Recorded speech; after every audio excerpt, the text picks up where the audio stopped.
We're here with Sky Sports Ed Robinson for a press conference with Anthony Joshua versus Kevin the Kingpin Johnson. First of all, what have you made of Anthony Joshua's first year as a pro, what Eddie has called phase one of Anthony's career? He's not put a foot wrong, really. That's not to say that the opposition's been especially demanding, but 10 fights, 10 wins, 10 knockouts, never beyond 3 rounds. And he's done everything asked of him, and he's got people talking and a little bit of mainstream interest, but the tougher tests will come next year, I think. And I mean, Kevin Johnson, it's a great start for this phase two, and it's hard to knock out. I mean, is this going to be the toughest test of to date for Anthony? It's a test from the point of view that Johnson's never been stopped. He's gone in with people like Vitaly Klitschko for the world title. I think he's fought Derek Chisora, Tyson Fury. I remember that fight quite clearly. He's durable. He's lost in more recent years to people like Manuel Charr, which isn't a great result. I mean, you'd fancy Joshua over Manuel Charr at this stage in his career. I think the question is really just the durability, because Joshua's looked really good so far, but he's not got too many rounds in, and it's how he goes about the fight, because if he starts explosively like he did against Michael Sprott last time out, and he does that for 2 or 3 rounds and Johnson's still there and he's exerted a lot of energy and it's a 12-round fight or a 10-round fight, I don't know what it's scheduled for yet, then that's really interesting to see if he tires down the stretch, because there's still people who say that Anthony Joshua's a little bit Bruno-like, you know, big muscles, very strong, but maybe that'll tire him out in the later rounds. And yeah, it's a very interesting fight to see how he copes with Johnson. He may well blow him away, which would create a real statement, I think, or he may well have to show a different side of his game if it's 4 or 5 rounds in and Joshua is struggling to pin Johnson down.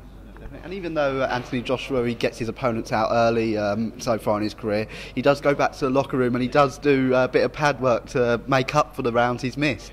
Yeah, I think that's sensible, because not just from the point of view from your fitness and testing yourself and making sure you're getting used to your body, getting used to it, but also he's so aggressive and it's all over so quickly, and he's probably got some pent-up aggression there, and it's just a sensible thing to do to go back to the gym. I think he's very level-headed. I think I saw him in the Hilton Hotel in Liverpool the night before the fight with Michael Sprott, and he's just so confident without being complacent. He fought the world's best as an amateur, and you almost go backwards before you go forwards when you turn pro, and I don't think he thought Michael Sprott was a test for him at this stage in Michael Sprott's career, and he was proved right. But I think he knows that the tougher tests do lie ahead, and it's time to step it up next year. Definitely. And Eddie has mentioned the likes of Tyson Fury, Derek Chisora. They fought last week. Do you think they're possible opponents for Anthony this year coming? They could well be, but in fairness, Tyson Fury won a final eliminator for the WBO title, so he's got a shot against Vladimir Klitschko. So talk of that fight isn't really realistic at the moment. Why would Tyson Fury want to fight Anthony Joshua? Why would Anthony Joshua want to fight Tyson Fury? Because once you get to that stage, you can't then go back and have learning fights, and there's still learning fights that Joshua needs, still needs rounds. Chisora's probably more realistic, but then I think they were friends from when they were at Finchley Amateur Club at the same time, or just overlaps. They know each other, so it's less likely. I'd expect Chisora to kind of regroup, maybe fighting someone like Lucas Brown, which is a sensible fight. Brown's not got a TV deal.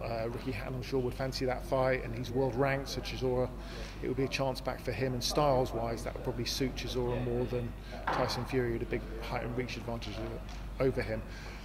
What's interesting is if Tyson Fury vacates the British title, which a lot of people expect him to do, then maybe you could see Anthony Joshua fighting someone like Gary Cornish or Dillian White, who's had a couple of quick comeback wins and is staying busy now, and I think he was the only English guy to beat Joshua as an amateur, so there's a bit of bad blood between them, and that's a natural fight. Or Ian Lewison perhaps.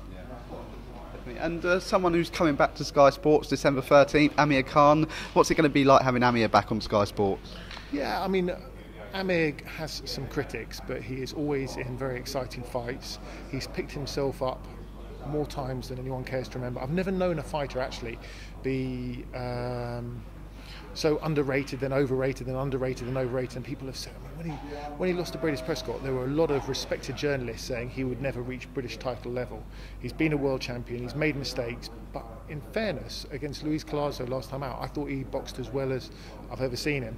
It's almost like he's bumping off the unwanted stepchildren in Luis Collazo, who was an awkward southpaw who no one wanted to fight, and now Devon Alexander, who you're almost in a bit of a hiding to nothing against Devon Alexander, because he has blown it in a couple of big fights, but he's still really awkward and a speedy southpaw, and he's been inconsistent. You know, when we saw him against Timothy Bradley, he didn't really turn up. I thought he didn't really turn up against Sean Porter, but then when you saw him knock out people like Juan Urango, you could see that when he turns it all together, he's a dangerous force. So it's a good fight, stylistically, technically, and I think Amir should shine. I hope so. Definitely. And in terms of that fight, Amir's got one eye on Floyd Mayweather. He wants that fight to happen. But being back on Sky Sports, is that getting nearer that we could possibly see the Kell Brook fight happen next year at some point? Well, Eddie, in his column today in the Daily Mail, said that he met with Al Heyman last week, and the two things you'd expect him to talk to Al Heyman about would be Froch against Chavez, assuming Chavez is under contract to Heyman now and not top rank because there was some dispute there, and also the possibility of Kell Brook against Amir Khan, because it's a fight that kind of makes sense for Britain. It's a big fight, natural rivalry between them. They sparred as amateurs. I think that's the obvious fight out there. If the Mayweather fight doesn't happen, and I'm just not 100% convinced that the Mayweather fight will happen for Amir Khan, but we'll see. And 2014's been a great year. We had the massive showdown at Wembley. We've had a lot of great domestic fights, international fights. What have been some of the highlights for you in 2014? Yeah, Wembley was pretty astonishing because we were working a little bubble in boxing. All my mates basically boxing. Even my wife is into the boxing because she's been forced to be. But when you get people outside that circle talking to you about a fight, then you know something's kind of crossed over. And Froch Groves too definitely did that. I think we've just seen the emergence of some real stars. I mean, if you said a particular weight category, I could talk through it, but there's just so much to go through in 2014. And Sergei Kovalev exciting, Golovkin exciting. Can't wait to see him against Martin Murray. That's a decent fight, and it has been a really good year. I think we've seen more consistent fights between the best fighting the best. I think in America, HBO have upped their game. I think Showtime have at times. I think Frank Warren's upped his game this year. I think Eddie Hearn has mostly upped his game this year, and I think it's all kind of set up nicely for next year. No, definitely. And with next year, we mentioned Wembley. Do you think Wembley's somewhere we could see more fights happen with the likes of Khan and Brook and perhaps De Gale and Groves even? Yeah, De Gale and Groves, it's another weird one. It's a bit similar in a situation to Kell Brook and Amir Khan in that it's a massive fight, but they do have other options. So, De Gale's supposed to fight for the vacant IBF title, assuming Carl Froch vacates it, because he said he's only interested in Chavez fight. I would have thought that would be against Andre Durrell, whereas Anthony Durrell, the brother who's the orthodox fighter, is supposed to be fighting George Groves.